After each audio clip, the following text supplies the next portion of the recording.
Hello. Welcome to episode 86, the Titanforge podcast. 86? Yeah, 86. I think that's correct. The show where I do everything before the show except for check what the episode number is. It is indeed 86. I'm Dratnos, joined by Tettles and Trell. Hello to both of you. How's it going, Dreadnought?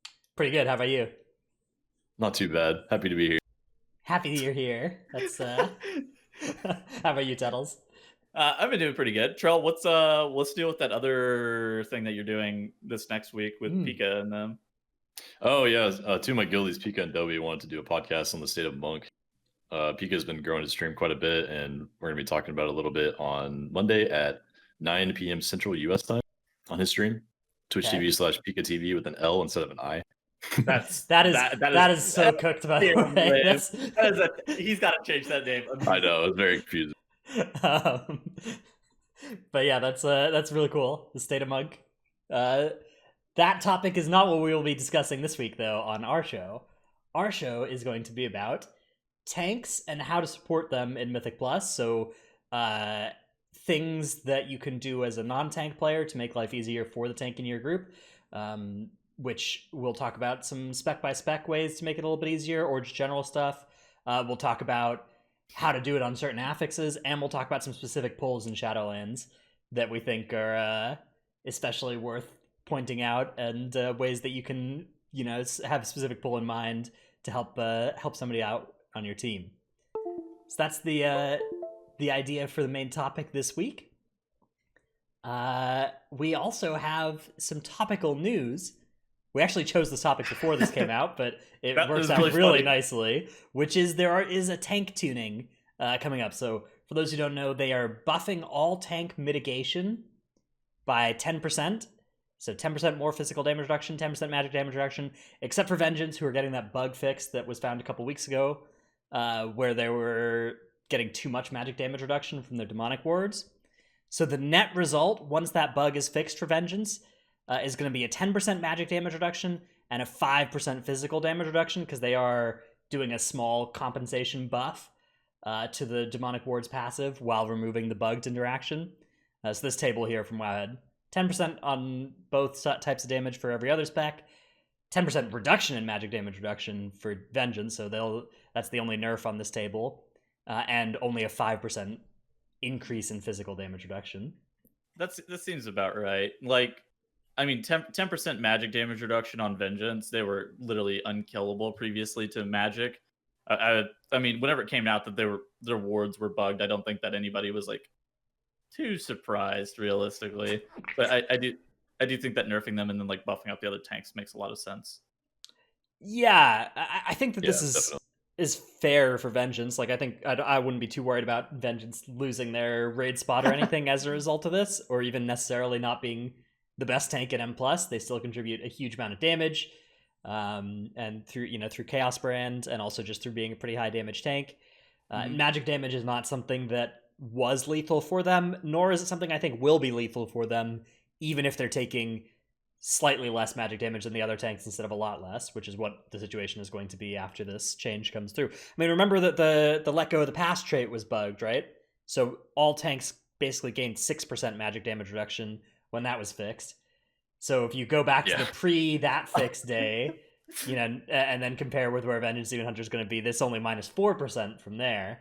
Well, the Let Go of the Past bug made it to where they were taking increased damage. Right, that's what I'm saying. So we effectively gained 6% magic. Yeah, we gained 6% magic. Every tank gained 6% magic damage reduction that was Kyrian when that fix came through. And now, so Vengeance got, that Vengeance was included in that set of buffs.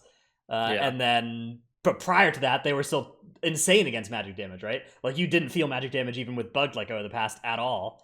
So my suspicion is, with slightly more damage than that coming through, you're still not going to feel it. And in fact, the 5% phys damage reduction will make the content feel a lot easier, or not a lot easier, but it'll be noticeably easier than before. Like, I think this is a buff for Vengeance. It's just a small buff compared to a big buff for the other tanks. What did you think about the post's wording as a whole, Trell? I was really glad to see they had like multiple paragraphs. They explained why they did it, And this is something that I've wanted for them to do for a long time, but they finally found a reason to do it early, I guess, because they said in there that they wanted to wait for the next patch before they make big changes, especially to tanks, because they impact the rest of the group quite a bit, especially in rating. But at least since someone identified that this was so bugged, like 15% damage reduction on a tank on accident is huge. So they identified this and they got a reason to buff the other 5 tanks. So I'm really happy, as well as the fact that they're gonna do 10% flat DR. They could have just done 10% more on each tank's armor passive, which would have been cool, but it's really not like a huge help to the real problems in the game right now. 10% flat DR is the only way that you can get more damage reduction against stuff like bleeds, some random magic debuffs that are like classified as half and half damage and stuff like that. So this is just going to be a huge benefit to every tank class. I'm very sad that they didn't touch Thick Hide and buff Moonkin. Yes, please buff Moonkin. They ended up what? There was some other like Ursine Ursine Fury or something was the passive that got this buff for Bear. Yeah, there was brief speculation that they might accidentally do it to Thick Hide, which Moonkin also gets to mess around with. That would have been just so stupid. But yeah, basically every tank has some passive that has been increased by 10%, and the tank that didn't, Prop Pally, now has some Aegis passive thing that has this 10% DR stapled to it, so pretty cool. Prop Pally probably needs like a 30% DR buff. Prop Pally could use a little more DR. That's certainly the case. Although the thing about Prop Pally is if you give them enough DR to be competitive on that end, they can also do the Ashen Hallow thing. That's true. So, they're already do just stupid amounts of damage on single target, right? Like aren't they already like the highest single target damage? Yeah, depending on how they're built. Brew also does a lot. Brew also does a lot of single target. Okay, that's also true. Yeah, I feel like Prop Pally though is actually just a stupid amount of single target. If the Pally can live while building for damage, yeah, they have the most tools in the kit to build for damage. Somebody phone Blueprint. I think there's a couple damage changes needed still for tanks. Like Blood Decay could for sure use more damage. I think Prop Pally could use a little less damage, and they could add some survivability instead. Guardian could use a little more damage. Yeah, single target. Like Guardian can do insane damage with Incarn on AoE and Moonkin Convoking, but they could definitely use some single target. So I think they were heading in the right direction at least. Maybe they'll do some of that in the next patch. Right, it's not perfect or anything. It's not like Mythic Plus is all is fixed or anything. But this is a big step in a good direction, I think. So exciting news there. One change coming in with the hotfixes that is a little bit less exciting and a little bit more weird is that the Soul Ash cap has been removed. So here's the hotfixes. Yeah, Soul Ash no longer has a cap on the amount that can be held at one time, which thank God, that just solves so many problems with Soul Ash. So I mean, the most charitable way to think about this would be that there's some set of players that's not like me that runs into the Soul Ash cap that has been like doing Torghast, and then they have 8,000 Soul Ash, and then they do another Torghast run, and then they can't put it in their bags or whatever, or that maybe it doesn't even drop, and that feels really bad. Like, I empathize with that. That sucks. It drops, and then like you can't loot it because it says that your Soul Ash is full, and then like it doesn't get mailed to you or anything. Yeah. See, that is tragic, and I understand that being a pain point. But the problem is that this fix does nothing to work towards the problems I have with Soul Ash, which is fine. It's fine for fixes to not solve problems that I have if they solve problems other people have. The problem is I think this introduces a problem for me, which is now that Soul Ash has no cap, I'm just incentivized to hoard not just 8,000 for next patch, but I'm actually incentivized to hoard as much as I can for next patch until they announce that won't be a rewarded play pattern, which, if you've been paying attention, it is about half the time. Half the time or so there's this currency you can benefit by hoarding going into the next patch. And so, it behooves you now to start just stockpiling Soul Ash, and counterintuitively, if the Soul Ash cap, which was in place to make you... Actually, I guess intuitively, the Soul Ash cap, which was in place to encourage you to actually craft some legendaries and not just hoard, once that goes away, you're just going to hoard and not craft anymore. if you're trying to like min max for next patch, which they're like really weird. So I hope that they could fix this part, even if they don't want to address the problems that people do have with Soul Ash that I know, which is that like it takes too long to craft your legendaries, particularly your alt legendaries, your off spec legendaries, your 5th legendaries or whatever. That process is too many weeks and or too much Torghast. Yeah.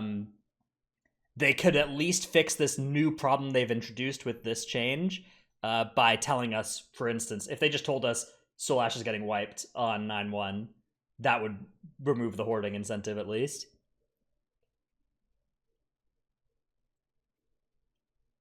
Yeah. I don't know, man. It's one of those things that the problem definitely isn't like what they're trying to solve for, or at least the expressed issue. I mean, what they're trying to solve for is, I feel like, a different problem. Yeah, it's so weird. It's so weird because like, how has somebody accumulated 8,000 Soul Ash and is still like? Well, I don't know. I understand how that happens. Like I've accumulated 8,000 Soul Ash, but like, I don't know who does it as like a super casual player, right? I guess that's somebody who's got to have gone into Torghast for like, 8,000. That's a lot of weeks of Torghast in a row, especially because they'd probably already crafted 1 235 legendary, right? Yeah, that's true. This is definitely a weird fix, and it's like not okay. I think the problem is that like it's fixing it's addressing a system that is broken, but they're not addressing what's actually broken about the system. They're addressing something. They're addressing a different part that's broken, but it was like one of those things that was like, who is this fixing this for exactly?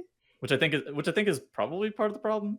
Yeah, for the record, I'm less of like a Soul Ash hater than most. I think it's like I do wish that it was a little easier for off specs and alts, but like I actually even alts I don't mind the first legendary being a bigger grind. I think it's off specs I wish could craft their 2nd and 3rd legendaries and 5th legendaries or whatever faster. But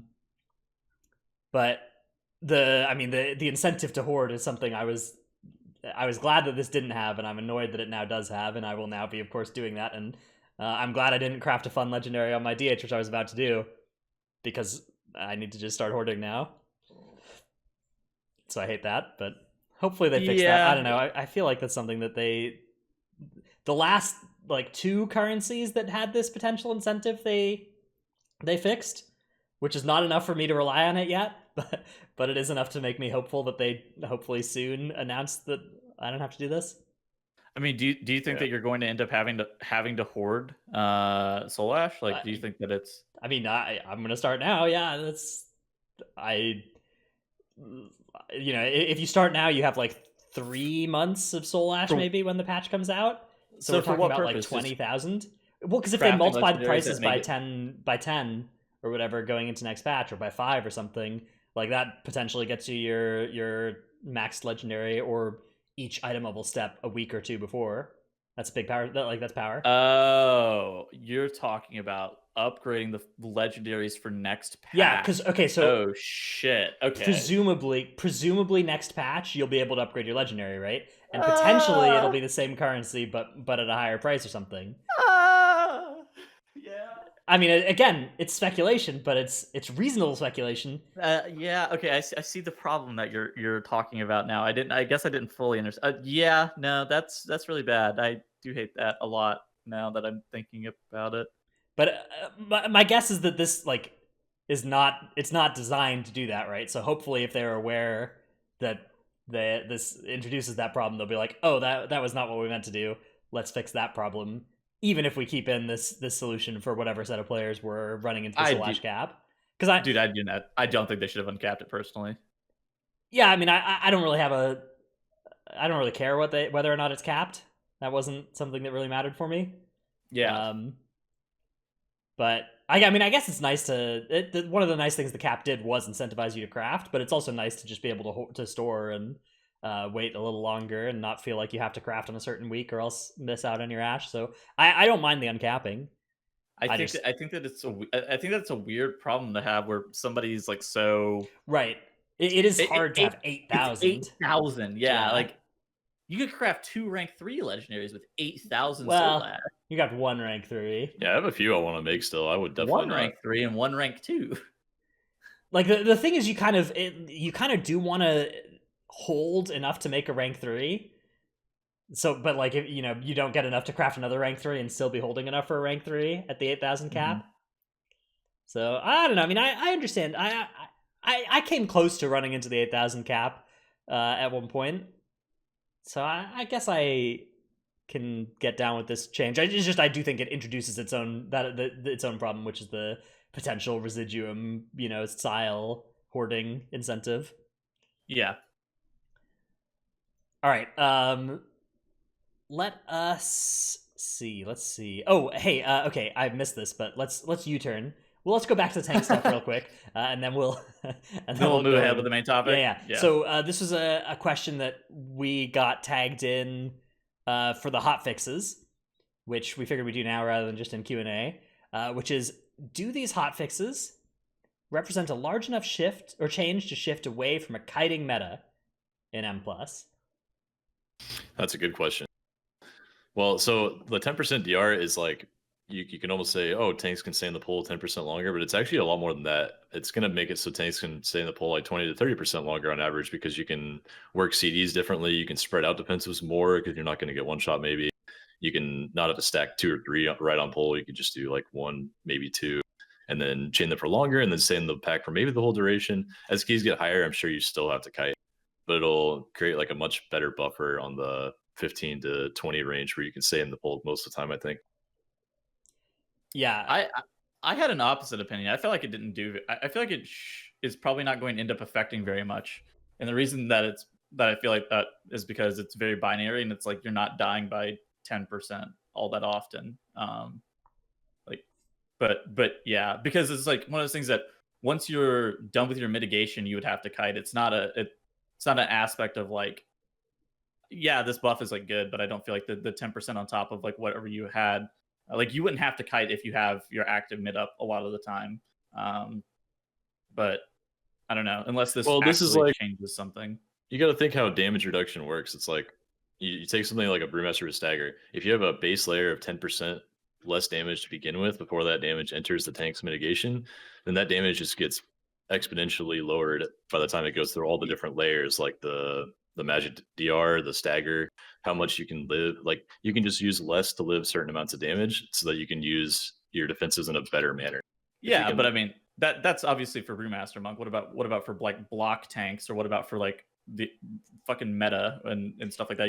Are you actually going to stand in a pack with only demon spikes up? No, probably. I mean, maybe this changes that at some key levels. Maybe for a few seconds. I mean, it must at least change it at 1 key level for all groups, right? At least 1 key level. Yeah, higher. Exactly. At least at 1 key level, which certainly does. You're able to just stand in the pack with just demon spikes up, but does it really change?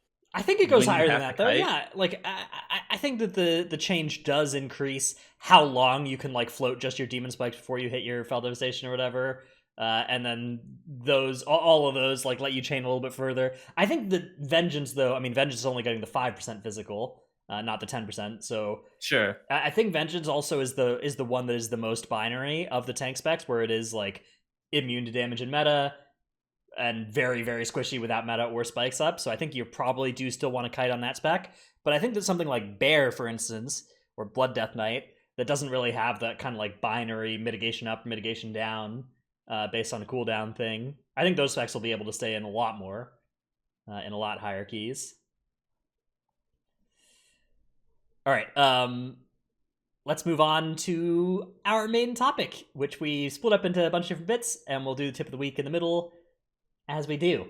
So the first thing we want to talk about is talking about different tanks' strengths and weaknesses. So this is the main topic again, is how to support your tank in Mythic Plus, how to provide them with assistance, how to make their lives easier in the dungeon, and how to succeed as a result of that, which is inspired actually mostly by how hard of a week this was for tanks, but works nicely that it lines up with this tank tuning, so everything is topical. But we figured we'd start off by talking about some of the different tank strengths and weaknesses. Like we were talking about there for Vengeance, for instance. Vengeance is a tank that is extremely tanky when they are into a demon form, right? When they're in Fell Devastation, when they're in meta. And it's a tank that needs quite a bit of help when they actually don't have any cooldowns up, and needs to kite pretty badly in a lot of those cases once they are out of their, especially if they are out of spikes and meta. And so that's a unique thing to be aware of with that tank. If you are able to track or just be aware of, you don't even necessarily need to have a tracker that tells you this, but as you start to play with them, if you're looking for this, you'll notice when when their health starts like getting really trucked by every single auto, and they're trying to kind of run away, and sometimes they can't run away, right? Or sometimes there's a situation where they sort of need to stay in a bit, and that's when you can come in with something like AoE crowd control to provide them with a bit of a damage reduction, right? AoE crowd control is a defensive for your tank anytime it can be used. Or you can help them kite with stuff like Typhoon, Ring, Vortex, any of that kind of stuff. Anything to stop the mobs from autoing the tank. All of that is going to be valuable. A lot of times, Vengeance Demon Hunters in particular, they're just always going to be able to escape, right? They always have some mobility to get away, so it's rare that they actually need you to help create distance for them. But sometimes, right? Sometimes if they need to stay close to a pack to get an interrupt or something, or if there's mobs that are CC immune, they can sometimes need some help. So those are times to be looking for options to do that kind of stuff. There's my example for Vengeance. Trell, how about Brewmaster as a Brewmaster aficionado? How would you describe Brewmaster's strengths and weaknesses? Brewmaster's as well, but it can really benefit from a slow.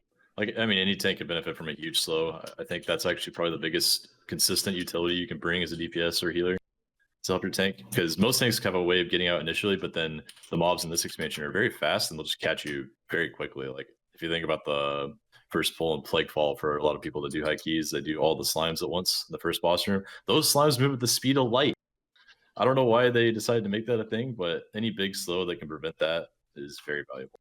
That's true, yeah. And DH and Brew are great examples of tanks that like don't have a slow of their own, and so could really use one. Especially because DHs don't take chains this expansion as much as they used to, because they're trying to fiend for that damage. Yeah.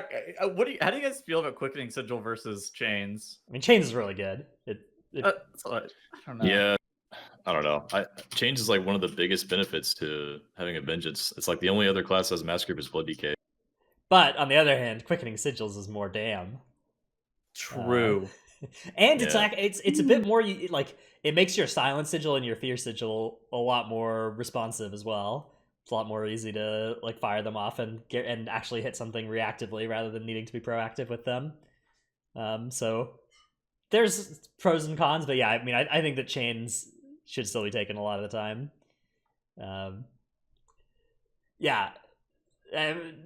So something like Blood Death Knight, for instance, has the kind of opposite situation, right? Blood Death Knight has a big, strong slow if they're playing Grip of the Dead, that is actually really, really potent. You can let them escape. And it's buggy. Yeah. So Grip, it's this 90% decaying slow, so the slow gets less strong as the Death and Decay lasts, right? By the end of the Death and Decay, it's like a minor slow. Yeah. But if mobs like exit and then re-enter the Death and Decay, it does some weird stuff, right? How does this bug actually work? So the way you get it, like the permanent 90% slow, is if all the mobs are here and you put the edge of the D&D like right next to them. So they're only in it for like a split second, and they just keep the 90%. They don't drop the rest of the slow if they're outside of the D&D after that first tick, I think. Yeah, they get out of the D&D immediately. Or like the D&D can, I think, also despawn the second that they're like exiting it, and they'll keep like a slow. It's not the 90% one, but the perma 90% slow to trash track, pretty silly. Okay, so it's not enter and exit, it's they get like one tick as they're exiting or something, and the slow just stays on them. Yeah. Interesting. But yeah, so DK, they instead will need more help as they are kiting, right? Like creating distance for DK is often something that you can really provide help with, and then re-upping the slow, not when they start kiting, but once their Death and Decay is all used up and they're done with that snare. Once they don't need any help on the slow up front, but then later on they will, because they don't have that Death and Decay to help slow anymore. So anything you can do to like. Usually when the DK wants to start kiting, it's a great time to fire off the AoE stun, and that's when they can use their runaway, or of course all the regular knock vortex. Yeah, the any of those displacement effects all kind of always fill in, help your tank start kiting range. Yeah, DK is definitely a weird one too, because they also don't have like any speed. Like they they're just literally walking away from the trash. Yeah, they actually, have like, like a even- couple of small sprints, but none of them are. Nothing enough to walk away from the mobs. Yeah. Even like Tigers lusting your DK or gripping them out of the pack if you see they're out of runic power is something that they would really appreciate, probably. Yeah, Like if they're in a really bad spot. I think another thing to be aware is to be able to, like, if you're tracking runic power, you kind of need to have played Blood Death Knight to really understand like when a DK is dead or not. But if you're tracking, like, basically if they're low on health and they're low on runic power, that's when they're dead. They're about to die. So you can use that as a kind of proxy. And if they're low on runic power but high on health, they're also potentially still in danger. And if they're low on health but high on runic power, they're actually probably fine. So runic power is basically the most important resource for Death Knight, whether they're alive or not. Does Blood play Venthyr? They can They door can. shadows. They can door shadows Yeah, away, I guess. they can Yeah, a open the lot of them door. do play Venthyr. It depends though, because sometimes you're playing with like a Necrolord Blood DK because they're Necrolord for Unholy and Raid or whatever. I actually don't know. Can you parry, dodge, block during Door Shadows cast? I don't know if you can. I think so. I don't know. My intuition is no, but my intuition was no for Necrolord as well, and they fixed that, so maybe they changed it for Door of Shadows as well. Yeah, hopefully they did. If so, then that's a good escape. Yeah, or even useful mid kite as well. So that's something I actually need to look into, whether or not that's possible. Paladin lands in kind of a similar place to Death Knight as well, where they require assistance creating distance, but they don't. They actually also can potentially bring a slow with Consecration. Not a big slow, but a potentially pretty powerful one. I think it's 50% of the talent. It's not bad. They do need to stay in the Consecration though, which is to get the slow. Yeah, the slow is like while they're in Consecration, so it usually ends up being that like you don't get full value out of it while you're kiting. Yeah. The Consecration is kind of bigger tough from the on talent though. Paladins. Yeah. Short kiting is fine because they have a lot of ranged abilities, but when you have to kite a long time on prop pally, it's not very good. You gotta maintain lots of things by being in range. That's the strength of the pally though, is that they like you especially if you, depending on what you talent, if you talented Blessed Tamer, you can just kite and do like all your damage while running. Problem is you might need to just talent Holy Shield so that you can block magic damage, get more block. And so if that's the case, then you only have like Avenger Shield and Judgment from range. But if you do have the Blessed Hammer talented, which you'll notice that the Paladin has that because you'll just see hammers spinning around, that is something that does let them do the highest damage of like any tank while kiting, which is pretty potent. All tanks, basically the way that they're going to kite is they're going to try and generate as much threat as they can and then run away.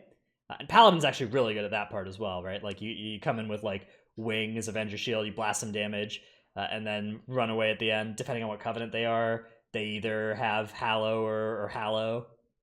Wait, Hallow or Divine Tool? There's that other. Yeah, I think what you said first was correct. No, Divine Tool is actually really sick for them also, and provides like huge value for that spec. And it's like burst on every pull, which is really nice for kiting.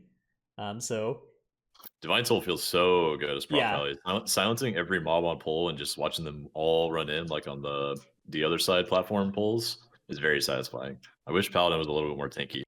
Yeah, which a lot more. They are going to be a little bit more tanky next week. Just that's true. Just a little bit there. Well, the relative problem is still there for sure. Dude, they were dying in 15s. Like, yeah, it's hard out there. Okay, what else do we have to cover? Warrior. Warrior is a spec that they can leap away, so they can create distance to start their kite. It's a spec. That's also a shockwave. Yeah, they can AoE stun and run away. They can intervene to their healer and start their kite that way. That's something you'll see good warriors doing fairly often. Although intervene is now something that their legendary kind of requires them to use for value. The biggest issue that I remember about warrior kiting is like they'll accidentally turn their backs to mobs sometimes if they're trying to like get away. So like you can heroic leap or like intervene to targets that you're not facing. From what I remember, or at least I know you can heroic leap. I guess I'm not 100% sure on intervene, but like you can spin your camera around and leap directly backwards without actually turning first, and you won't get hit from behind. And you can do the same thing with intervene. You can just turn your camera around only and intervene your healer or something. Yeah, that's actually really good to do. If you leap through the pack, which a lot of people do, you can get meleeed in the back while You doing don't want to do that. While there, yep. It's something I learned about in this documentary called Space Jam, where that can happen to you. So you gotta you gotta be really careful. Yeah. Yes. So that's something I see warrior tanks doing all the time as well. I remember the amount of times warrior tanks got meleeed in the back in BFA. So it's something to watch out for. It's another tank that like needs to kite pretty often on hard pulls because their survivability is very tied to shield block. Now their shield block uptime got much better with this current patch, as long as they're playing that legendary, as long as they're playing it well. But it's still the case that if they don't have shield block up, they need to run. Isn't it something like 93% effective uptime or something like that? Yeah, they nerfed the legendary from 6 back down to 4 seconds. Oh, okay, so it's not 93 anymore. I don't think it's 93%, and it depends on haste as well. But it can be pretty high, especially, I mean, if you're playing like bolster as well. If you're just letting charges recover between pulls, like if you're taking 15 seconds between pulls, you can have a minute of shield block uptime on every pull, which is compelling. Things get a little bit sketchier when you need to start like overlapping cooldowns with each other, right? And then you're gonna run out of stuff sooner. Yeah, the thing about prop warrior is that they're going to be the ones that have to kite the least now, I think, with the reprisal change and the 10% DR in addition. I think block is just going to make damage tickle again like it did in BFA, especially next season when we get higher shield block values and armor and all that. Sorry, my door just got knocked on. Do you need to go check? No, it's all good. Okay. I think prop warrior is going to be extremely powerful though. Like physical damage is going to feel like a joke at some point. Yeah, and the magic DR for them is very nice as well, because, you know, and the fact that this DR applies to bleeds too, like these are some huge weaknesses of prop warrior, which is dot effects, and any kind of like environmental damage. So the fact that they can survive that better is huge. It's one of the tanks that benefits the most from this 10% across the board thing. I mean, I saw nerf and now talking about going back to prop warrior. Like, do you guys like foresee that being something that ends up happening? Oh yeah, they're all on the money as well. Like we can just tell a lot of people that have played a lot of the tanks for a long time. You can just tell when a tank's going to be really good because they just all of a sudden are going to stop taking physical damage, and that's the most important thing. It's not the tank damage, but if it's possible to not kite and just eat physical damage and not require healing, then that's definitely the best tank. Yeah, I think that the discussion between like warrior and vengeance is still open for high keys, but I do think warrior's like a huge entrant into that conversation. At least it'll be something to check out. And yeah, as the expansion goes longer, you get more haste, your block up time goes higher, you do get more and more to the point where it's like you don't need to kite at all, because the way that warrior works is that you basically don't need to move at all when you have block up, and so as you increase that amount of time that block is up, you just get nuttier and nuttier. They just need to bring back some more storm elementals from Shrine of the Storm, so they're mobs that they can just solo by themselves. Yeah, I remember that. There is actually a lot of good stuff to reflect this expansion as well.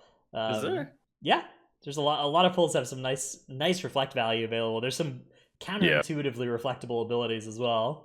There was some bullshit with Mass Reflect on the beta that got fixed a lot, but like Globgrog's disease was like reflectable back onto him, and it was like, oh my god, it's all his health. You can't like use the Mass Reflect legendary anyway. Like you'd be trolling to do that.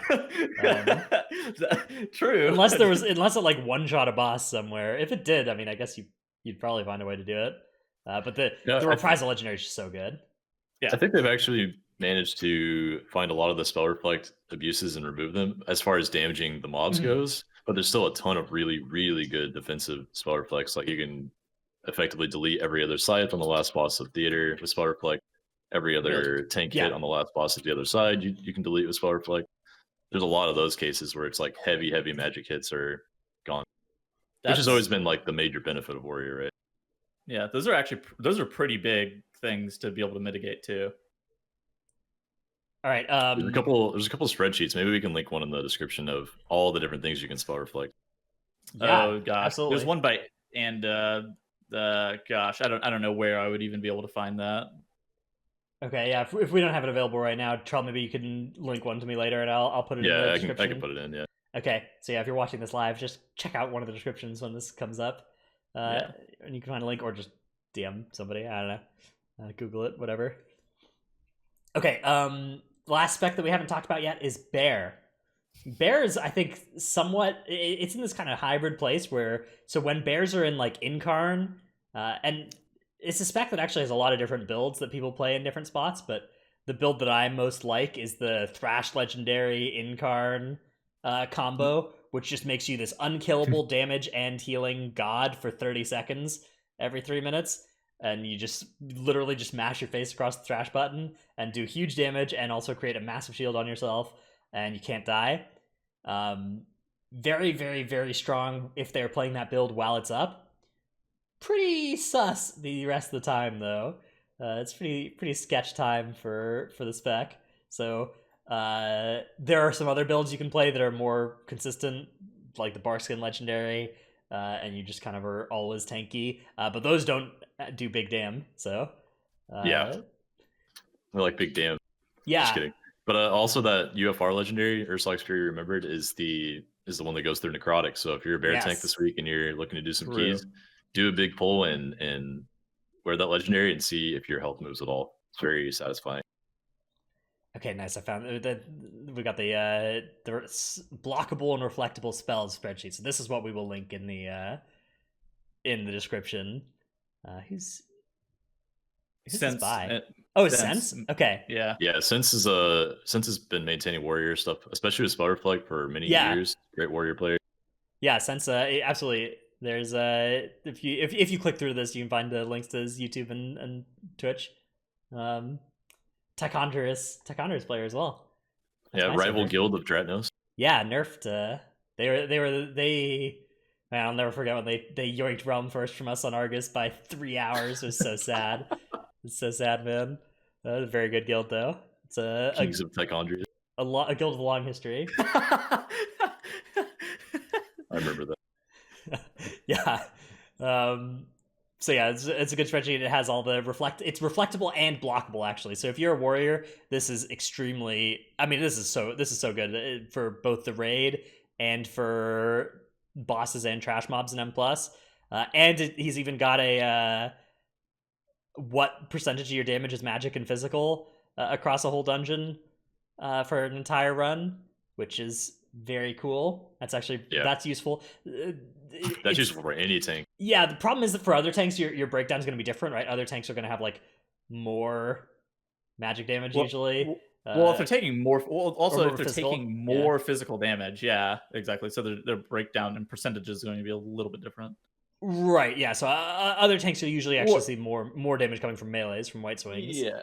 I mean, Warrior also just doesn't have any healing, so the expected value. Well, okay, they have Victory Rush, but like the expected value for them to be able to heal up is like very little. So they're expected to take less physical damage on the whole. Right. I mean, it's the kind of thing that like a breakdown like this is useful for like Vengeance to know whether you're supposed to take like the healing of Shattered Souls increase or the damage reduction, the magic damage reduction conduit, but it's all pretty marginal. And these days you can just take both or neither as well, and it's fine. It doesn't really matter. Okay, so that's that spreadsheet. Yeah, what were we talking about? We're talking about Bear. Buff Bear. Trell, you've played quite a bit of Bear at different times. Have you? And you even played some of this expansion, right? How would you say the best way? Like, what is it that you've most appreciated when people do something to support you on that spec? Bear is most vulnerable on pull, so like you can even have your DPS do their AoE stuns like right as you gather the packs to give you a few more seconds without melees to keep your health up. During in-card, you don't really need a lot of help. You can basically self-sustain and keep threat no problem. Threat on pull is also an issue usually outside of in-card, so having a Trix or a misdirect from a hunter or rogue is very big.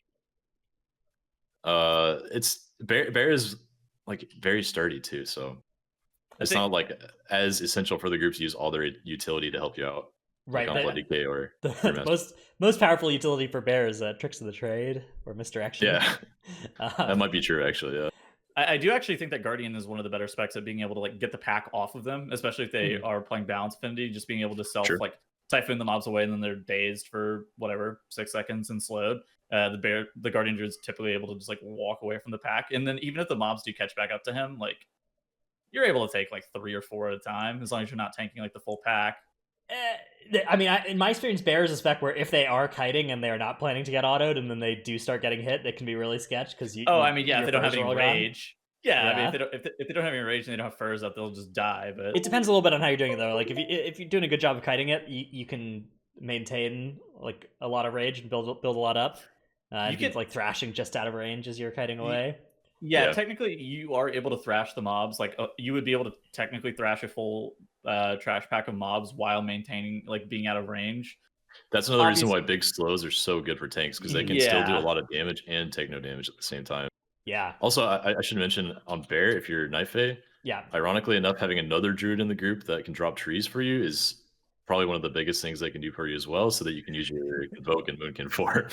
Yeah. Do not give people ideas, man. I see people do that at Pug sometimes, and that shit is so trash. And I'm just like, Dorky is teaching people the wrong way to do this, because it'll be like, with 3 seconds left on the trees, you'll see them swap into Moonkin form, and you're like, oh god, what are they fucking doing? They're gonna die. Yeah. I mean, Dorky's been doing stuff like that on Bear for a long time. He's super confident about it. I'd be careful at first if you're a Bear player. Yeah, I mean, I think doing cool stuff, trying out stuff that you think looks fun is nice. Just be careful, especially in a Pug. You might not have the support you need to shift Moonkin form. And if you are playing with a Bear, and now you know what they might be up to. They might be trying to Moonkin Convoke. And so they're definitely trying to. If you see them doing that, now it's time. Like, okay, how do I make sure they don't die? How do I make sure I don't die while they're doing their damage?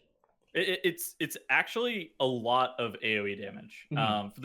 For them to be able to Moonkin Convoke, they can even do upwards of like, I don't know, like somewhere in like the 4K DPS overall range if they're able to consistently get a lot of Moonkin Convokes, because it does help out their AOE damage by a significant amount. But there definitely is some cost, and it can be not always that great. If I think if you're not in voice with people who have trees, I think it's like pretty rough. But it is just something you have to learn from time to time. Yeah, that's true. Also, while we were talking about trees, I wanted to mention any tank is extremely benefited from trees, obviously, because they take melees and casts off the tank for a little bit. But on prides, you may want to trees even though the tank's taking little damage, so that if your tank is a hybrid class, they can actually help off heal the group during the trees. Like on Brewmaster, I can do quite a bit of healing for 5 or 6 seconds if there are trees available, and I can help my healer out in crucial moments. Yeah, that's a good tip. I think also just like firing them off on prides, because they'll be up for the next pull almost certainly, and after prides you often go into bosses anyway, so it's not as important. Is a really good general tip, but especially making use of the healing, I think it's a really good piece of advice. If you're an arms warrior, you could parry the pride for a little bit. Yeah. There's other ways to do it, or drop the stupid Cataclysm cardboard belt so that your tank can heal. Okay. Do some tanks just like die to prideful AoE? Because I was tanking and I felt like, I don't know what it is, but I feel like I needed a stupid amount of healing as Guardian versus Pride, but I don't know. Well, you're taking the most damage, right? You're taking melees and the pulse from the Pride instead of just. Does the Pride melee hard? I felt like it didn't. It's like a medium amount. Yeah. Okay. It's. I mean, the thing is also your healer is under a lot of stress. Normally they can just focus on you, right? But on Pride they can't, so that adds a lot of stress.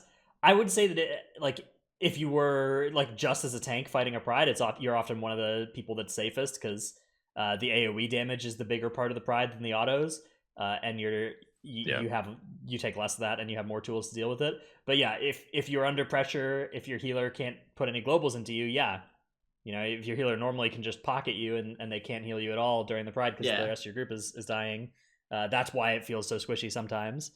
But I would say that it depends a lot on your spec as well. Like something like a prop paladin, for instance, gets slapped around by prides. And then Vengeance, like I feel like Vengeance is always just full HP versus them. Yeah, because the Vengeance doesn't care about the magic. So it caught me off guard whenever I was playing Baron. I was like, "What the fuck? I'm actually just kind of dying to this." I'm like, "What is happening?" Yeah. Yeah, it's totally dependent on your tank healer combo. I think. Like I get slapped around as Brewmaster quite a bit. I have to use Celestial Brew and usually another CD on a high key level Pride. Okay.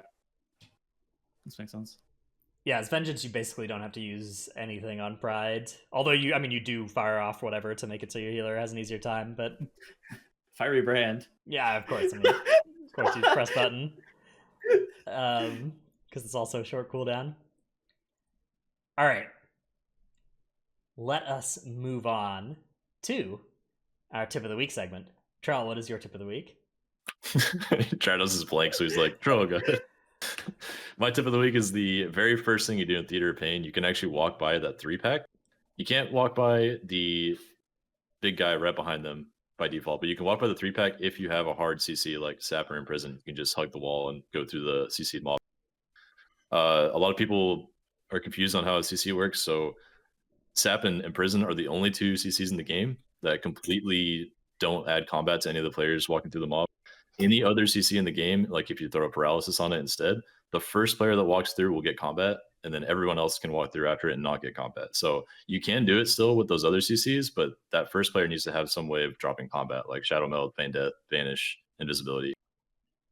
You can also pull that True Sight mob, the guy that does the Enrage AoE. You can pull him to the side and like feign death him off.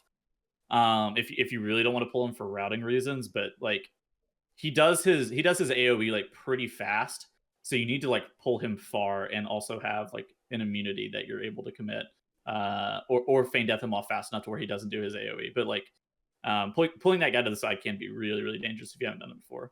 Yeah, I've seen a mage and a hunter both pull him to the side, let the group pass and live and not have to die. But if you don't have either of those, you can just pull him to the side as the tank and go fight the boss first if you'd like.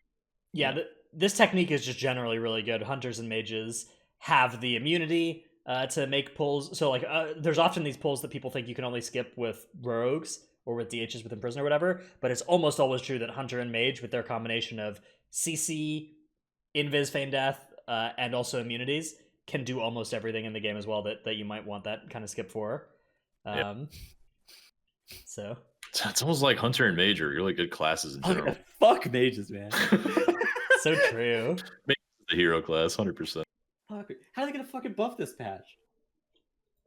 All right, let us investigate Tettles's clip of the week. Yeah, this clip of the week actually is sick. It's really useful.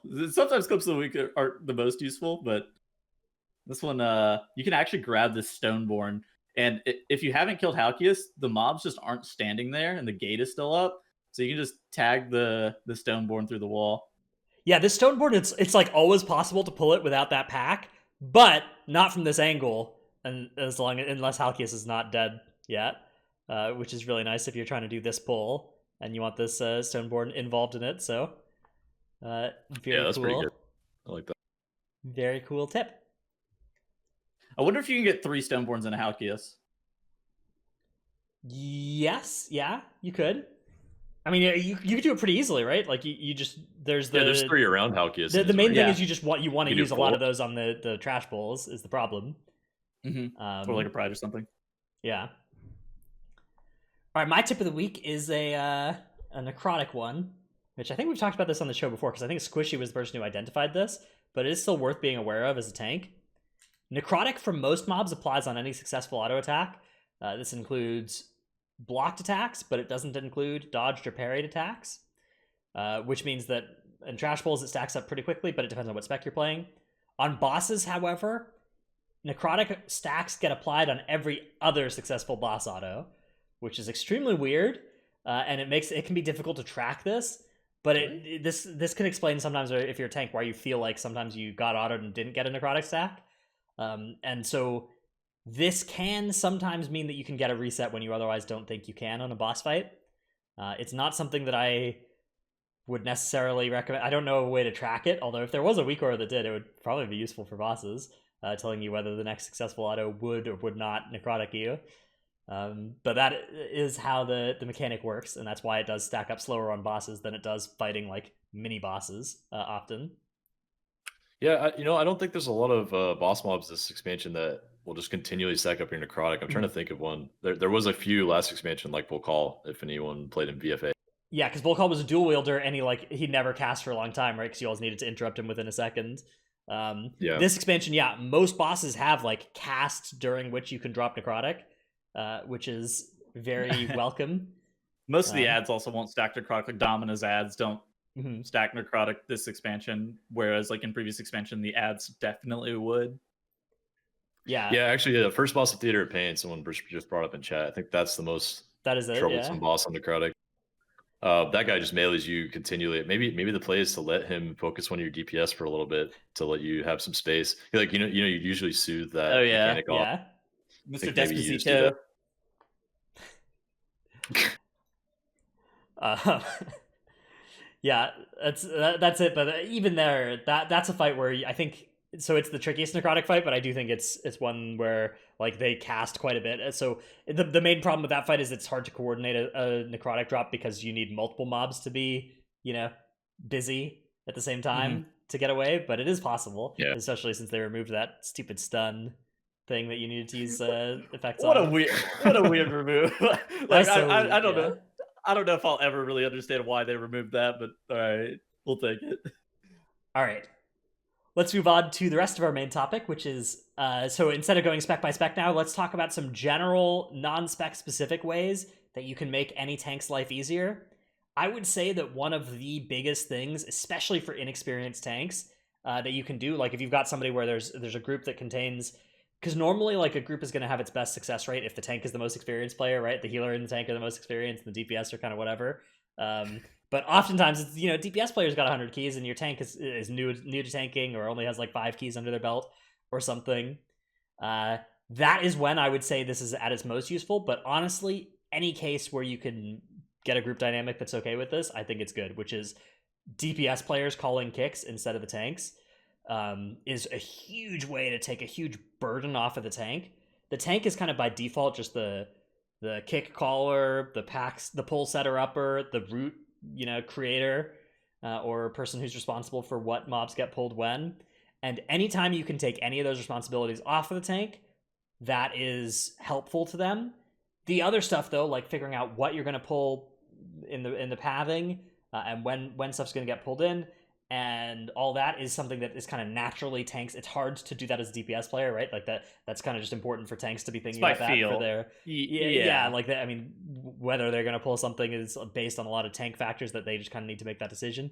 But the kicks actually aren't, right? Kicks are something that the DPS players do most of the time. And so if you as a DPS player can just say like, all right, tank, like you kick this ability every time, and the rest of us will kick whatever. Or even if you can just say like tank your free kick, you just kick whatever, and we'll all the DPS players will assign among ourselves the vital kicks. That can save a huge amount of mental effort for the tank, and I think that this is something that people do even in like high keys sometimes, and I think it's really valuable when they do. And I think adding on to that, which is a great point, is whenever the tank goes silent, and if they are shot calling quite a bit, as soon as their health drops to like 5 health, they're going to go silent. And that's a good time to step in and help them with their job. Be like, all right, this person get this now. He's probably not going to talk for a few seconds. Yeah. Sometimes there are tanks that have kind of a control, like they really want to maintain the control over what the plan is of the group, right? They don't like when and when a group has 2 shot callers, for instance, that can cause problems, right? So in that kind of situation, there is still something useful you can do here, which is just call out what you're going to do, right? If you haven't been assigned to something, you can say like, I've got next, whatever, right? And that's something that like, even if there's the tank is normally the shot caller, that isn't stepping on their toes in that way, and it still can take the pressure off them, again, especially if you see their health drop low. So that's a big piece of advice I would give to anybody who's either who's looking to like support a tank, especially a newer tank, but really any level. I think also having like an auto marker. I think having an auto marker at like weak aura or whatever, like like the tank should have the auto marker typically, but like if they don't, having one for them or just having one in general is normally pretty nice. Yeah, this is a weak aura on the weak aura site, auto marker Shadowlands, and automatically marks mobs in dungeons. It is really, really good. I have an auto marker, but like I normally have mine turned off. But like if I notice that somebody does not have an auto marker in my group, I will turn mine on. It's definitely beneficial to have it as a tank because you want to figure out which marks your auto marker does, and you want to keep a marker on yourself at all times as well. So you want to pick the marker for yourself that won't get removed by your weak aura. Yeah, and if you're a Necrolord prop warrior, of course you want to have a marker on your boomkin and your mage as well, so that you can find out where they are to banner them. So they can come into melee. Always use the orange circle to indicate Boomkin. Yeah, so that's a good way to make life easier for sure. And that makes it as simple as saying like rogue kick star instead of having to say like kick the hexer or whatever. Rogue Kickstar. Is this Snap calling kicks again? Well, the thing about Snap is you could do 400 pulls with Snap and he'll still call you rogue, or he'll mispronounce your name. Demon Hunter, you have next kick. Yeah. All right, okay. Thanks, Snap. Yeah, that's funny. I do the opposite. I'll try to pronounce the name right, and then I'll take too long, and then yeah, the kick dude, goes off. I watch Trell's stream, and Trell will like have like a name that's hard to pronounce, and so he'll spend like 5 seconds working his mouth around the syllables in the middle of the pull. All right. My favorite, some of my favorites, whenever Snap would call Rogue, I would sit there and think, I wonder if Snap would just like call the name of the kick next to. It's like disrupt next, kick next, counterspell next. He sometimes, yeah, dude. He's a spear hand strike next mob on triangle. All right. Let's do then the topic of pathing of route creation, route discussion is something that again usually just kind of defaulted to tanks, but if you are looking for ways to make a tank's life easier, if you have a good path through a dungeon, again, this is something where I would say that like a good path that your tank is familiar with is probably going to be more successful than like a great path that they don't know how to do. So you got to be careful with, you know, editorializing with forcing your route onto the tank if there's something that they're familiar with. But if the tank is ever like, I don't know what we should do in this dungeon this week, that's a great time to come in and be like, here's a path that I've been using this week in this dungeon that works well, and you know, that makes it, and then explain like the pulls that aren't just obvious on it as well to them. That'll help them a lot too if there's anything where they need to pull something in half health for it to work or whatever. If there's anything that like a pride will spawn halfway through, all of that kind of stuff. If your tank's aware of that ahead of time, that can really make their life easier. It depends a little bit on the tank. Some tanks just need to go and do the dungeon and will not benefit from planning. But it's also important, like in some of these dungeons, you'll get pride 2 mobs into a pack, and you don't necessarily realize it until you start having that pride spawn, and there are 3 mobs still left alive, and you're like, oh shit. Hold on, wait a second. This is how this route works. Like I noticed that a lot in Mists, where you'll kill like low HP mobs, and there'll still be like the Buccaneer and like a couple of other mobs left alive, and you're like, oh god, wait, the pride is spawning now. So also knowing like where the pride is going to be spawned, like after you kill a certain number of mobs, it can be important. Definitely good to talk about before. And another thing is a lot of people have different ways of doing pulls, even the same pulls in the same routes. And so just talking about like before you get into that stressful moment, like Boomkin, you're going to be in this cast and this pull in the dungeon, instead of having to talk about that as you go into the pull and you might be in heavy danger on pull as a tank. That's really good to do before the key. A lot of DPS will be AFK before the key, unfortunately. So you got to like do a couple ready checks and then talk about it and then do the final ready check. But there are ways. I do think that assigning interrupts before the key starts is normally pretty good, but I don't know. I think that also is one of those that doesn't want to do that. That's not true. I do think that requires a level of coordination. I mean, there are not a lot of groups that are able to or interested in doing that necessarily. But if you are one, I think it's really good. I think it is really good. An easy way to do something like that as well is just be like, you know, Rogue, you're kicking Diamond this whole dungeon, right? I will mark Diamond, and that means it's your kick, or whatever the auto marker picks with Diamond, that's your kick. And you know, I will always get the first kick on whatever as well. As the tank, sometimes it's saying something like that. Like, just make it, the more you're aware of who's going to kick what, the less likely you are to overlap kicks, and that's really valuable. So, another thing to be aware of as well is that a lot of tanks have threat issues on pull, depending on which spec they're playing. We didn't talk about this as much in the strengths and weaknesses thing, but the non like Vengeance specs on pull outside of cooldowns often have quite a bit of threat issues. Even Vengeance has threat issues as well these days, realistically. So if you're seeing a tank going in and they don't have their major cooldown, like their damage cooldown rolling, there's a good chance that if you pop your offensive cooldown and blast everything, you will rip threat. This chance goes up dramatically if the mobs aren't grouped up and your tank is trying to group mobs, or if the mobs are deadly on pull. If the mobs have like a stun that they start the pull with, right? Like those Larians and Spires of Ascension, or if they just have like brutally important casts or fervent strikes or whatever that they do early into a pull. Anything like that, anything that requires the tank to do utility globals, movement globals, or defensive globals is going to reduce their damage. And so your offensive cooldowns become more and more likely to rip threat. This is especially true as well, again, if you don't have misdirection or tricks. So identify how much this is going to be true for your group based on what those combinations of like tricks, misdirection, what your tank spec is, all of those things.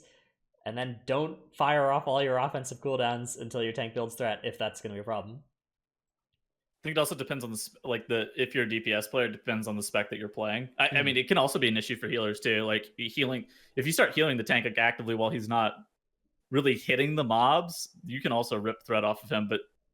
But I think that's would you normally assign that like, to heal? You the can't. Tank's fault? I don't know. I think it's very rare that a healer's like not supposed to heal their tank if they're damaged, right? Yeah. Like so, I think that it really does fall on the tank to be able to hold threat on healer, or at the very least to say, don't heal me while I group this. Yeah, it's a good way of putting it. But yeah, that's not something I would have be part of the healer's responsibility. But if your group wants to do it that way, I guess that's fine too. If your healer owns, can identify. That's actually a good thing to. That's a good tip, actually. If you're a healer with HOTS, you can pre-hot your tank and then stay out of combat, and your HOTS will heal the tank. But as long as you don't put another heal after they enter combat, that threat will not go to you yet until you enter.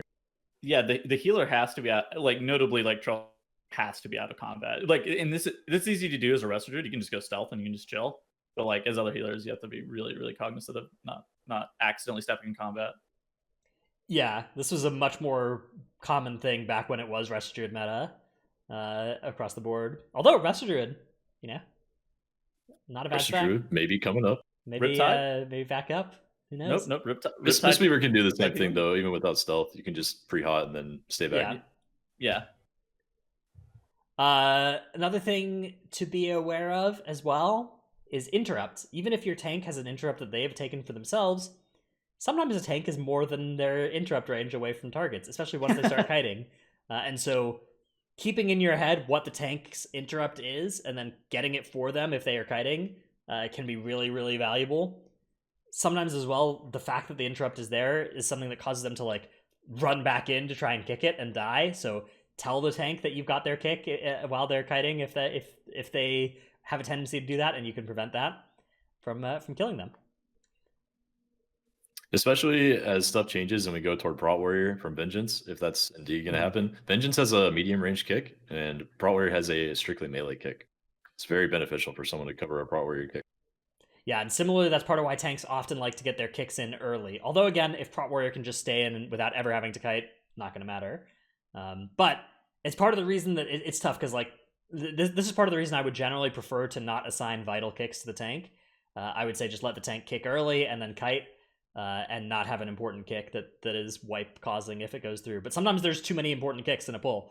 Sometimes you actually just need to assign a tank to something, and in which case that's when you got to pull out these techniques.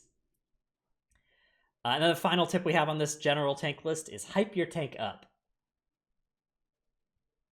Yeah, I put that on there because sometimes your tank is coming out of a pull and they survived it just barely, and they're like, oh man, I don't have anything going into this.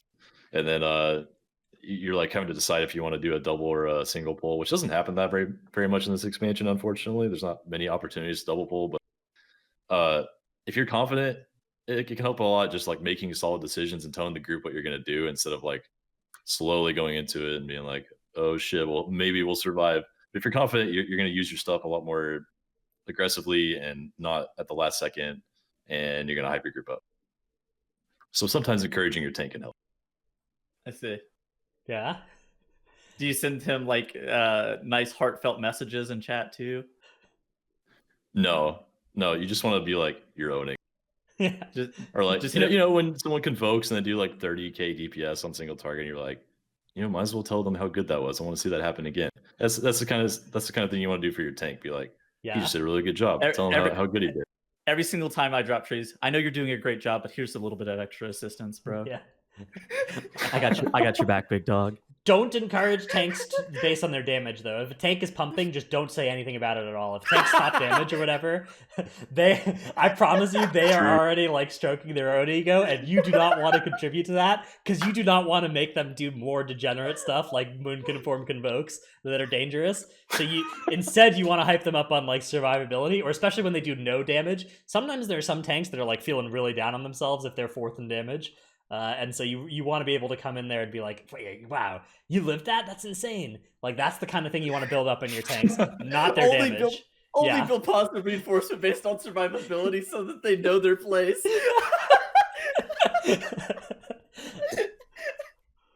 Thank you for keeping that pull still. That's actually a really good compliment. True. Fuck.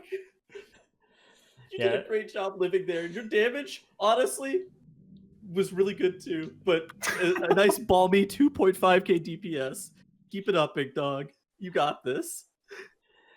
All right, let's talk a little bit about affixes. Necrotic. This one is kind of just something that you already know how to play against if you've been playing Shadowlands Mythic Plus, because you have to kite even on non-necrotic weeks. So just use those techniques more aggressively, more often on necrotic. I actually think it's kind of as simple as that. Like the whole expansion is basically just necrotic the whole way through. So, yeah, there's just a couple times when there's like one lieutenant mob in the polls. Yes. Like first pull of mists, for example. There's a lieutenant mob that will come and smack you through any kind of slow or stun on the other mobs. Having something to deal with that thing is important. So having a DPS taunted away from you, like on the far other side of the arena you're fighting in, or just using a heavy movement ability and kiting it a very far distance away from the other mobs is sometimes necessary. Yeah, as the tank player, when you are going to be involved in a pull with a CC immune mob, that's when you really want to make sure you minimize your stack gain the whole way through the pull. A lot of tanks will have this like alarm bell that starts ringing at 30 necrotic stacks or whatever in their head, or 20 necrotic stacks or whatever number. And sometimes mine's like 10, yeah, depending on the season. Which it's good. It's a good instinct to have, but on a pull that has a CC immune mob, if you can just prevent yourself from stacking up quickly on the start of the pull, that can mean you won't have to like run away as hard or use as many drastic measures at the end of the pull when there's just the CC immune mob left. So early AoE stuns, normally against necrotic, I would say save them until later, but if there's a CC immune mob in the pack, just fire them off to prevent the stacks from building up, I would say, is pretty big value, because your tank is going to have to kite anyways, right? Because they're running away from one mob, so they may as well run away from 10. Yeah. Okay, yeah. On top of that, of course, trees, always very useful. It's good just with every tank, but especially on necrotic. That cardboard belt thing, the binding shot thing, binding shot, DPS taunts, like Charles mentioned, for that's useful on any mobs, but especially the CC immune mini bosses or bosses. A DPS taunt or a healer taunt, you can either taunt with like parry or taunt and run away. It's really valuable.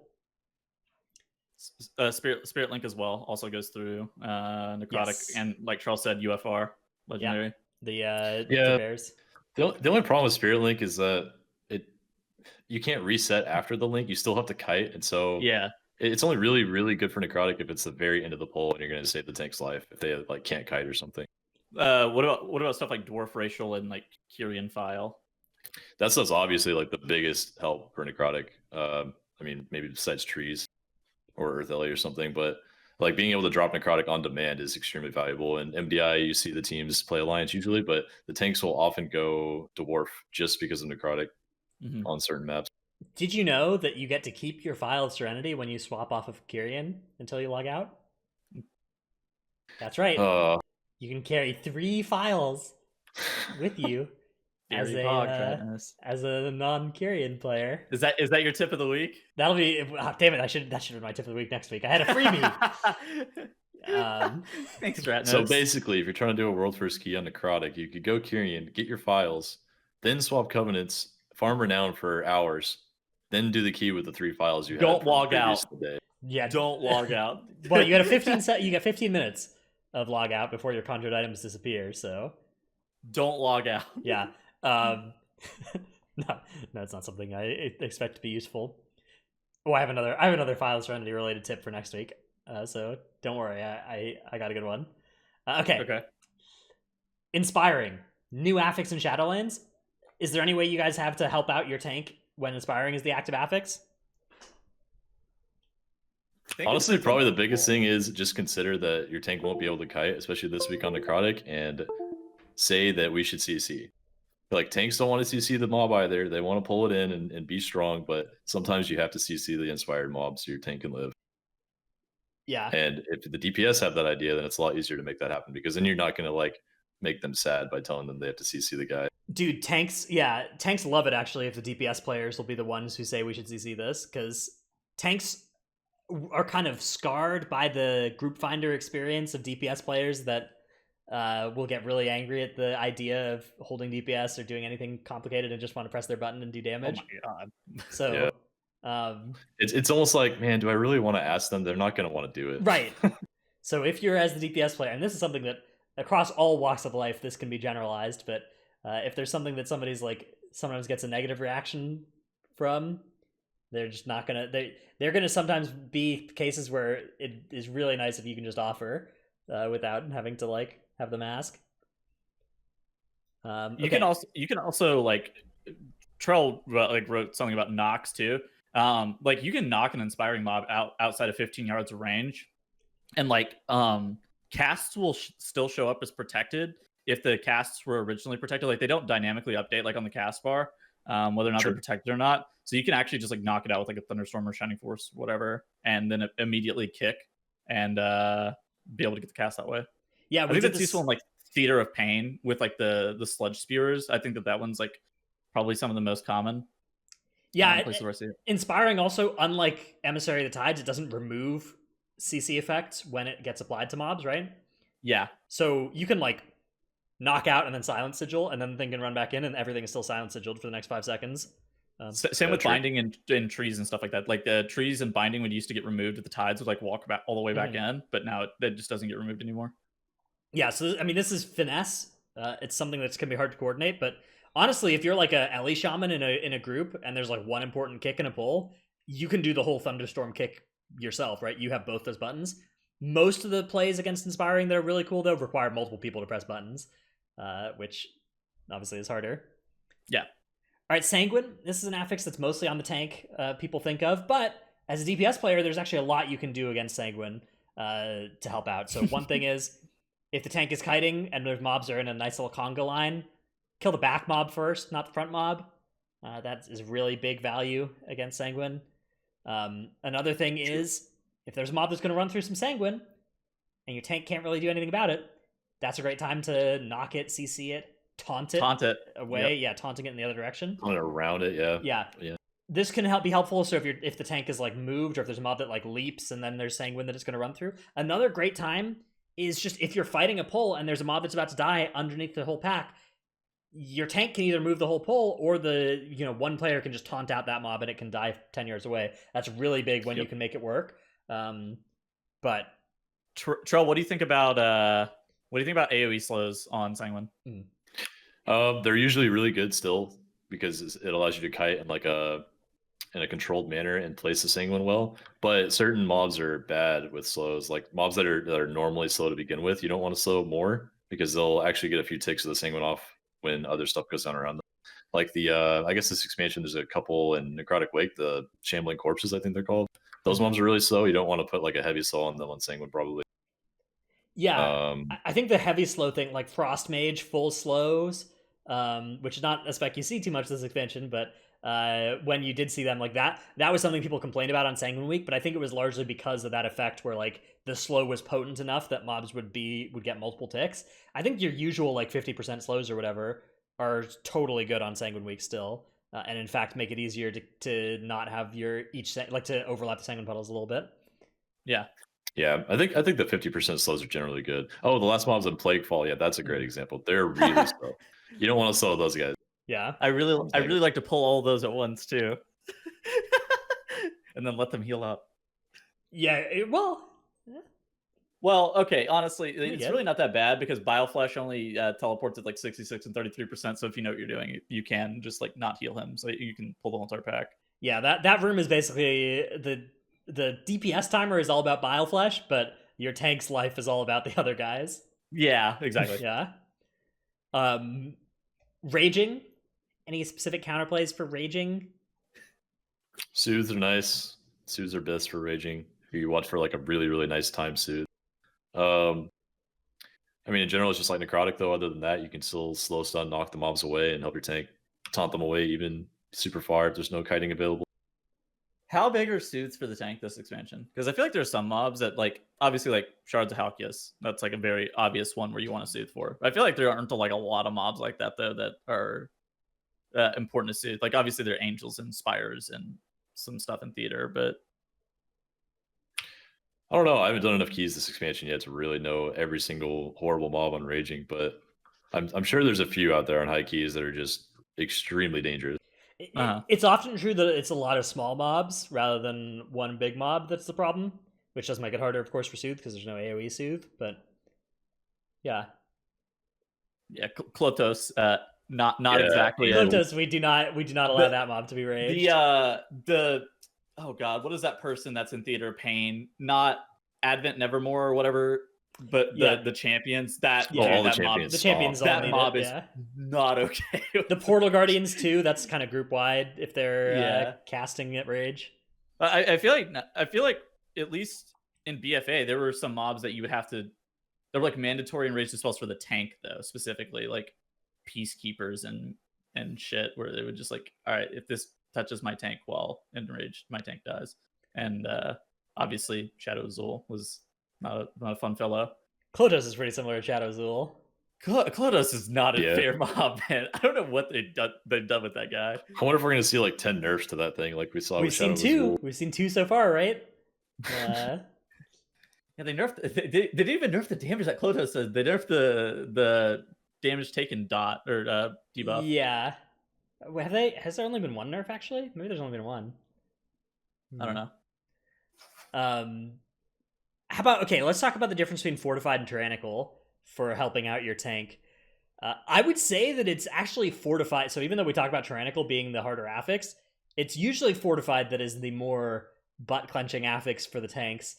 Because usually on Tyrannical, like the bosses are usually fine unless they're doing like super high keys. But usually if you're doing keys at like a manageable level, tanks are usually know how to handle the bosses for the most part, unless you're like undergeared. One thing that's kind of true about Tyrannical is that an undergeared tank is kind of just always going to die to those bosses, whereas you can get help from the rest of your group on trash and kind of get carried through it. So potentially the less geared you are, the more the reverse of this is true. But I would say that for most geared tanks, it's Fortified and it's the trash bowls that are the big scary part. Yeah, actually, I want to say on Tyrannical weeks, this is actually the best time to get to know a tank player and play with them and learn how they do things because they're going to be a lot less stressed. So playing this week, I mean, even though this week's really bad. Yeah, this week they're going to be stressed. Most Tyrannical weeks, it's a good time to like talk to the tank mid-pull and be like, what do you want to happen here? Because on Fort, a lot of times they're going to be a lot more distracted and stressed out on those same pulls because those pulls will go on a lot longer. They have to commit a lot more CDs and watch their health the entire time.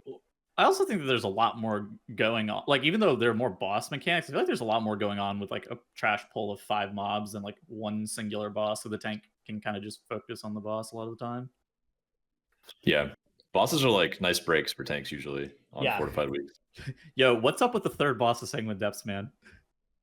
The third boss? Except that boss. Yeah, that boss, the spikes. Yeah. Yeah. Aside from the spikes, it's fine. That boss doesn't do anything aside from the spike. Yeah, well, you just got shield block during it. Like, I don't understand. If you're a Vengeance Demon Hunter, you don't take any more damage on that fight. But all the rest of the tanks, you get taken really low by the AOE that goes out, and then you get Iron Spikes. So it's actually pretty scary.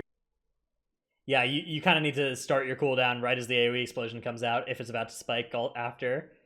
I think that's often just on the healer as well. The healer really needs to like dump into the tank then, because a lot of healers, because everybody's low, will heal the group, but in fact you should be healing the tank because nobody else is about to take any more damage.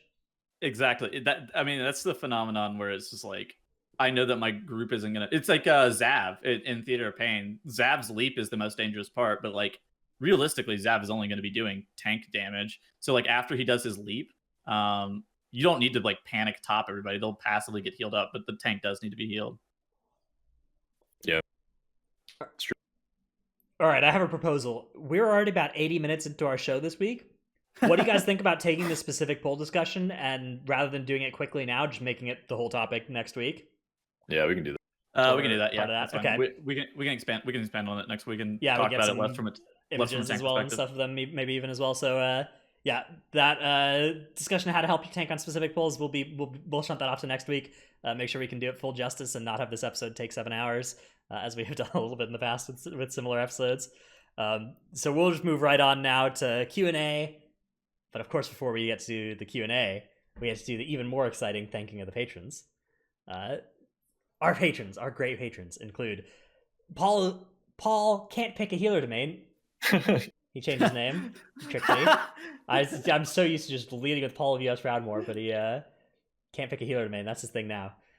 Sports Bra Hot Disney Princess GF of Tichondrius US. What in Tarnation Riley? Delete DH will hug you at Seat of the Primus. Is that me? I've been hanging out in Seat of the Primus a lot recently. That's where my warrior lives now as a Necrolord. Oh, congratulations on your banners. Yeah, I'm selling banners to guildies, making a tidy profit over this farm period. So stupid. Dr. Tree forever in the other side. Prison hunting a scale. Oh, okay. Ooh. Dr. Tree forever in the other side prison hunting a scale. I get it. Prison hunting isn't. That's not a. Those weren't the grouped words. It was the other side prison. Jaw. Dratnos' Dino Pillow, Chromed, Trekkie, The Marshare, Regulus, Never Nude, Chewy, Tettles, aka Tettleton embraces TFT till life eventually stabilizes. What the fuck is that? What the fuck is that, man? That is the most on point acronym I've seen. What the fuck? That's so good. They just get better and better. DPS and Castle Nathria as a healer for easy orange parses. ZivXX. Do you want to build a snowman? Necris, Tank Dill, Nevuk, Sinmora, Eevee, oh god, please buff Frosty K and PvE, Stevenson, love the Constantinople bit, take Light of the Protector and Frenzied Regen off the GCD, No Trick, I scheduled a Tettles Flame, Sire Dematicus, Riot paid Tettles to get us all addicted to TFT, that's why he didn't stream it at first. Dymat still in SLG prison, but it's not the maximum security anymore, and Windwalker buffs. That's true, yeah, they buffed Windwalker nicely for We didn't talk SLG. about that. We didn't talk about that, but Windwalker buff's really big, actually. Yeah, they needed it. They're awesome now, yeah. Windwalker feels so good on burst AoE. It's got to be better than it was at the 9.0 patch, actually. It's just a little bit worse on single target. Yeah. Syncope the Sleep Deprived. When you're the best of friends, having so much fun together, you're not even aware you're such a funny pair, you're the best of friends. Loser the Rogue Maiden now. Hanny is going to pump in Shadowlands.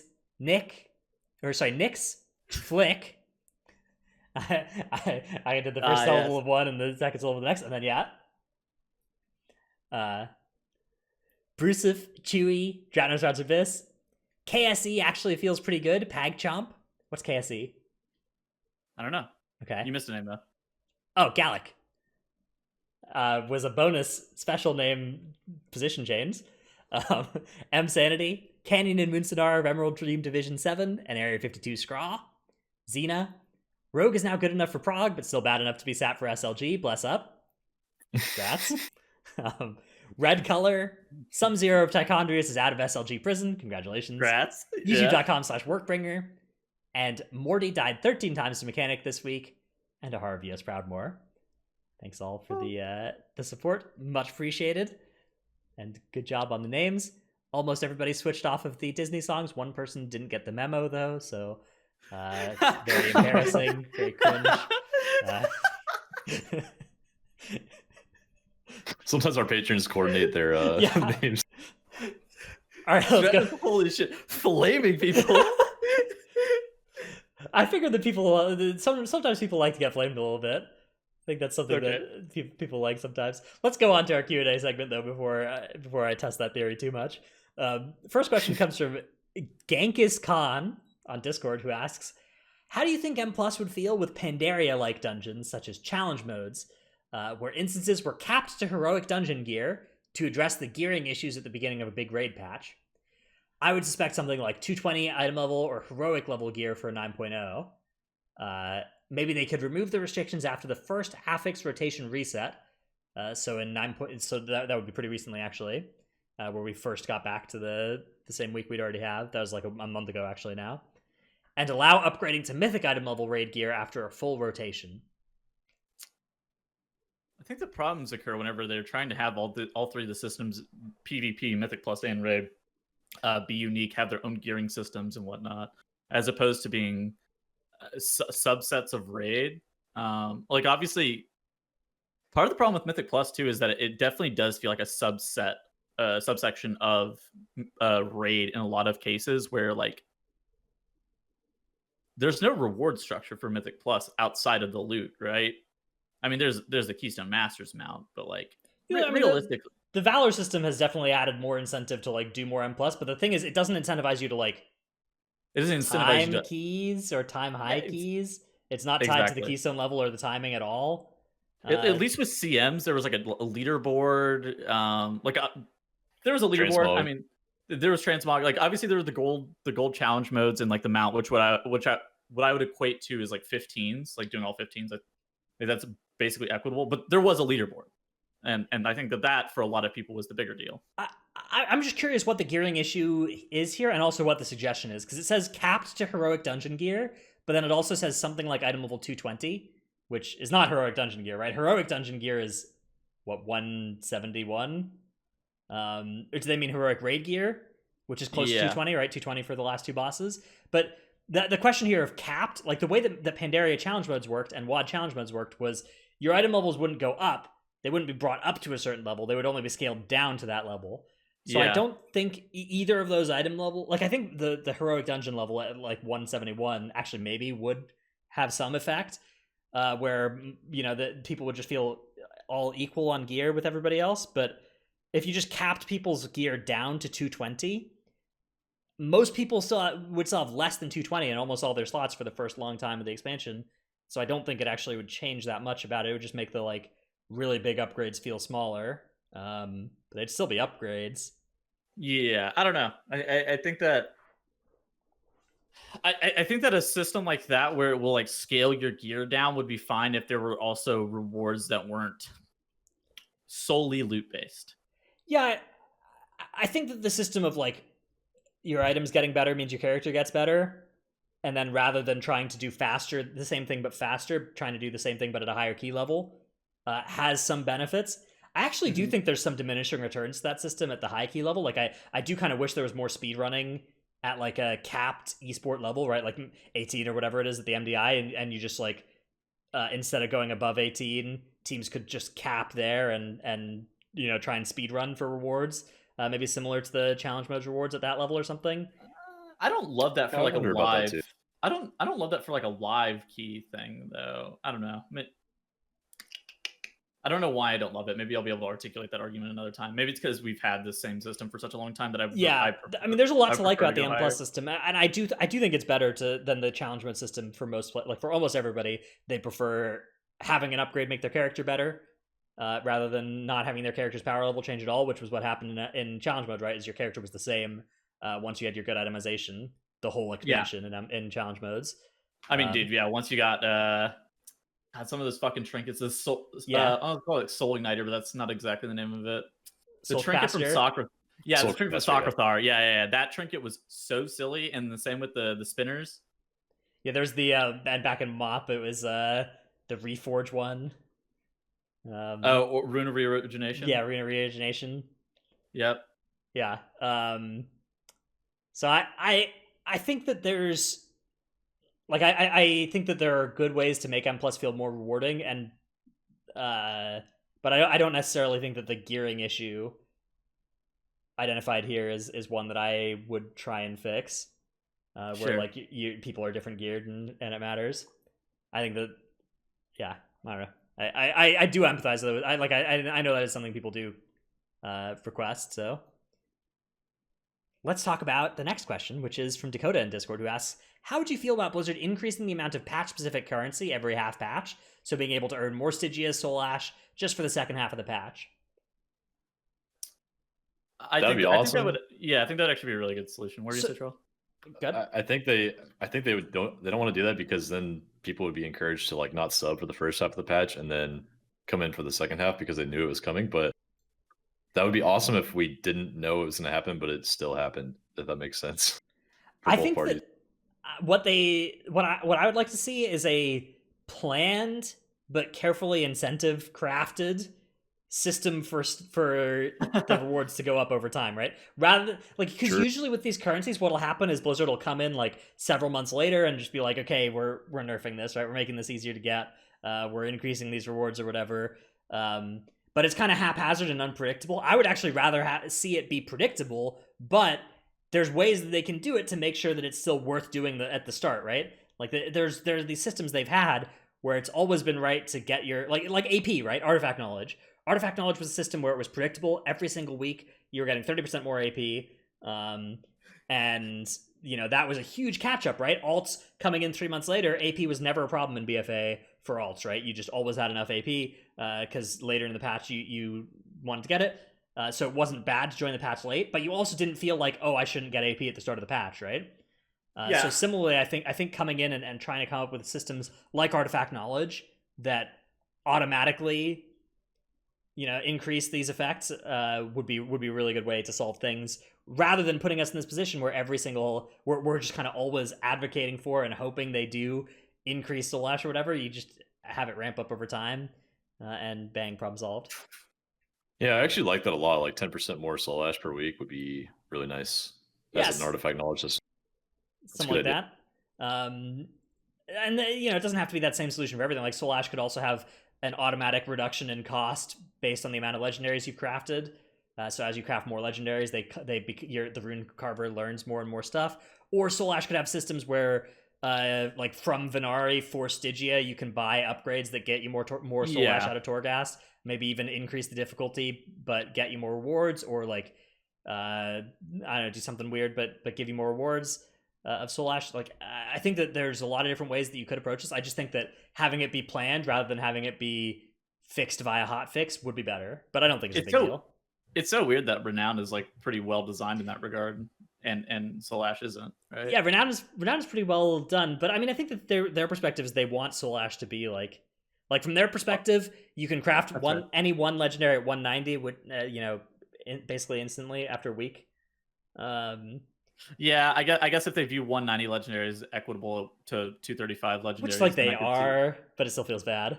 Yeah, exactly. I mean, that's the problem, right? It's like like in real terms, like there's a perceived value, but there's definitely a perceived value issue. Like even I, who like know that it's one slot that I'm dropping 30 item levels on, and in practice it's usually 2 slots because you also are changing which legendary slot you're using to a worse slot too. Yeah. So even though I know I'm only dropping like 3 item levels across my character and it's not that big a deal, and the legendary effect is maybe bigger, it still feels really bad. And that's like me who like have advocated for it not being a big deal. So people that haven't like looked into the math or whatever, like it feels even worse.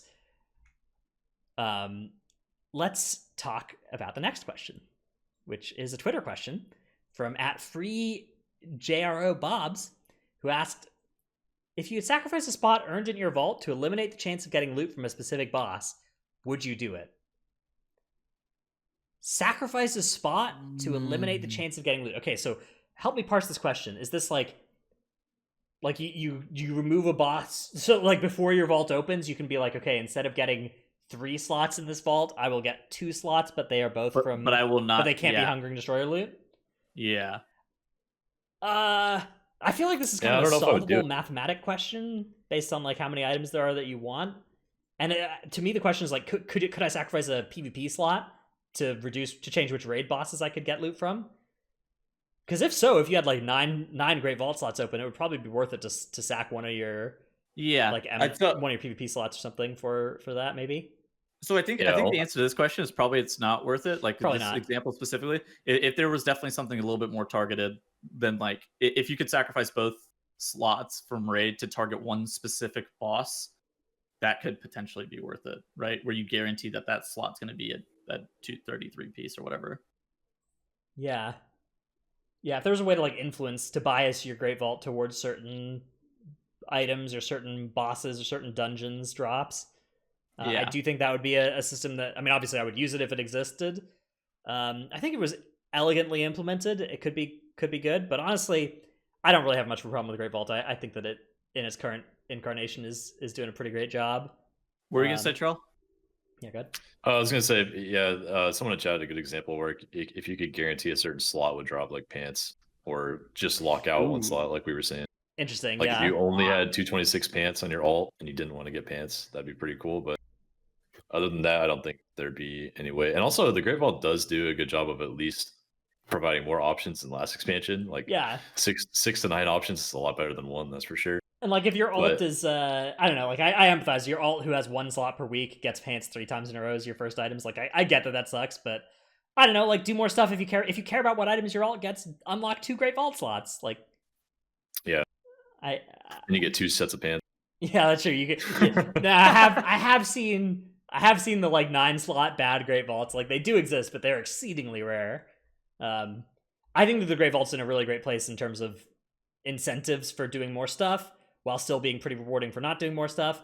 And I think the more you make it so that like you can, the more you make it rewarding without unlocking multiple slots, the less incentive there is to unlock those more slots. And I think the incentives are in a really good spot right now. If anything, I think I would maybe just cut it from like 1-4-10 dungeons down to like 1-3-6, something like that for the dungeon slots. Yeah, I agree with that. But other than that, I'm pretty happy with all the rows. 10 dungeons is a fucking lot. Yeah. Like it's something where you get it for like there have been many weeks in my life where I've done like 100 dungeons. Maybe not 100. Maybe there have. I actually don't know how many dungeons I've done on the weeks where I've like done M plus 8 hours a day, but it's probably a lot. I mean, completed. You have to factor in that you zone out a fucking key a lot. That's not something I do, but I get that you do that pretty often. Yeah. Fuck you. I watched you be locked in King's Rest reroll prison forever, man. Shut up. For me, it's Siege. It's Siege Borealis. That's the dungeon. I could never complete that thing in time. It's always a Hearthstone. Problem with Siege Borealis as well is it's always a Hearthstone after 20 minutes of doing the first part of the dungeon. Fine. It's that stupid later half. Anyways, that's BFA gripes. We're doing Shadowlands gripes.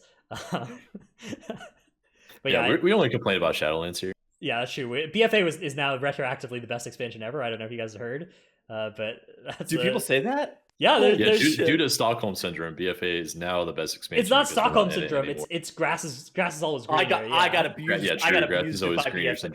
No. I got abused by BFA dungeons. Stockholm syndrome. Yeah, I think Great Vault is good as is. I wouldn't tweak it too much. I would be hesitant to mess with the incentive structure of the Great Vault too much. But yeah, I would nerf it from 10 dungeons. Dude, I actually know me think that the Shadowlands dungeons are on the whole better than BFA dungeons, because like the worst Shadowlands dungeons are what, like DOS, Theater of Pain, and Sanguine Depths, and it's just like those are definitely better than fucking Siege of Borealis. Yeah, Siege, Toldagor, King's Rest were all pretty bad, but on the other hand, BFA had Freehold. True, I think Freehold is definitely better than like Mist. I think Freehold is better than Mist and Halls of Atonement. But Freehold is great. Freehold is just so God, I miss it. Flashback to those warm summer days of the past, hanging out in the pirate, hanging out on the beach with some pirates. Those are good times.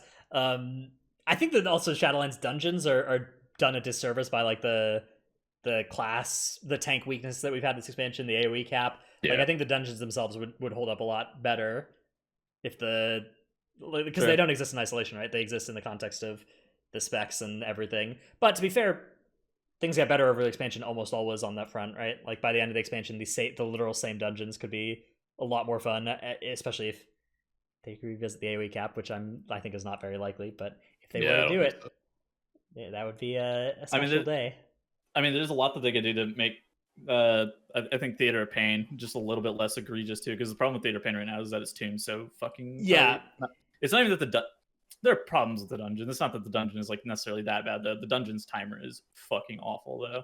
That's the thing is I think that, and that's maybe something where we can just like honestly we can maybe even be sort of the campaign for buffing Theater of Pain or nerfing it or whatever the word is. Buff the timer.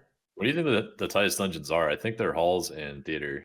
I thought it was DOS. I thought it was DOS and theater. Which is like sick. Because the other side, they've nerfed that timer twice already. They can't keep doing it, right? They don't want an hour timer in a dungeon.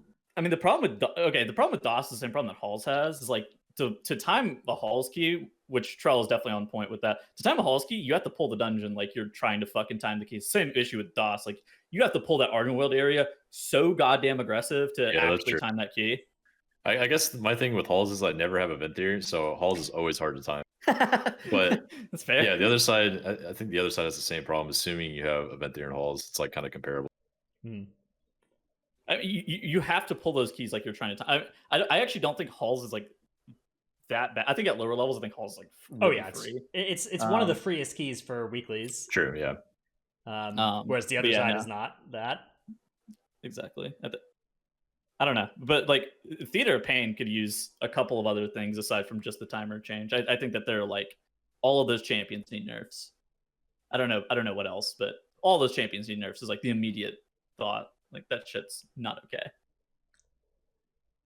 All right, with that, that is the end of our show this week. We'll be back next week where we will discuss probably the specific polls, how to help your tanks on specific polls that we were going to do this week, but we ran out of time. And maybe some other topic. I don't know. Let us know what you thought of this as a kind of general idea. One thing I would like to do is do a healer version and get a healer guest for that if it was a popular show. But if everybody hated it, then we find something else to do instead. So do let us know. That'll be the end of the show, though. Bye, everybody. See you next time.